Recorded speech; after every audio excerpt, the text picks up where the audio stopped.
Because I'd had one recurrence, they started CT scanning me sort of regularly. They said, they were going to scan me every 4 to 6 months, regardless of any symptoms, just to keep an eye on things. Had a couple of scares last year. They thought it might have gone to my hip, but that proved to be chemo-induced arthritis. And I had dizzy spells, so they thought it might have gone to my brain. So they did MRIs and everything, and it proved to be nothing in my brain. But that's the reality of having inflammatory breast cancer, is that you have to think, they have to check it out, and you have to be prepared to deal with them checking it out all the time. Typically someone would start to feel less well in a way that they couldn't explain by their activities of daily living. Some tests would be done, and that would be, unfortunately, show that the cancer had come back. I developed quite an interesting limp that looked a bit as though I needed a hip replacement. So my doctor thought the same, but when the x-rays came back, it showed the metastatic stuff, quite extensive in my pelvis and in my neck. That was probably my biggest shock, that I found out that it travelled into my bones. They picked it up through scans, several lots of scans, and they said it's lesions growing in your bone, in your ribs, and shock. When you're treating the cancer with curative intent immediately after surgery, the treatment is quite hard, although we try and minimise that, but it's quite hard, and we're treating it hard to get rid of it forever.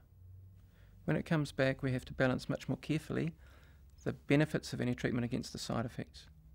So, bad side effects not acceptable. You're looking for the best way of getting control with a minimum toxicity. I'm on about the fourth different means of treating it.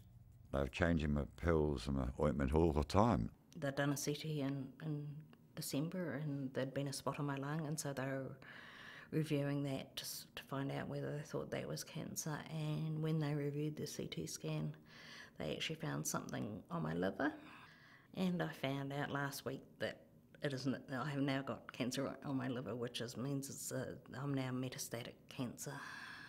About 15 years ago, we had 1 or 2 drugs we could use in terms of chemotherapy.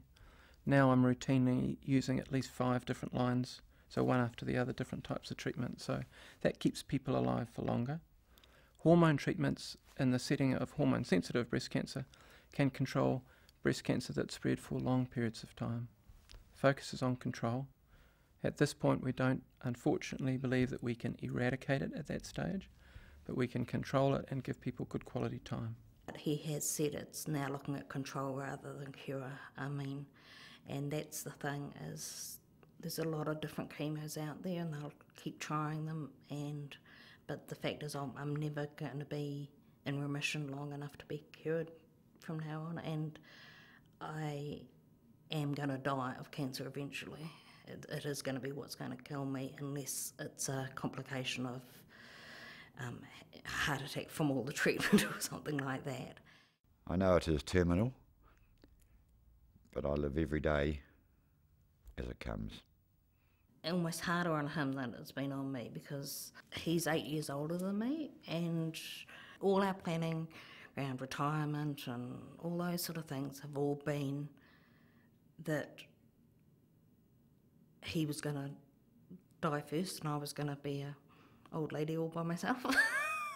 And that's actually been really, really hard for him to get his head around, that I could die before him.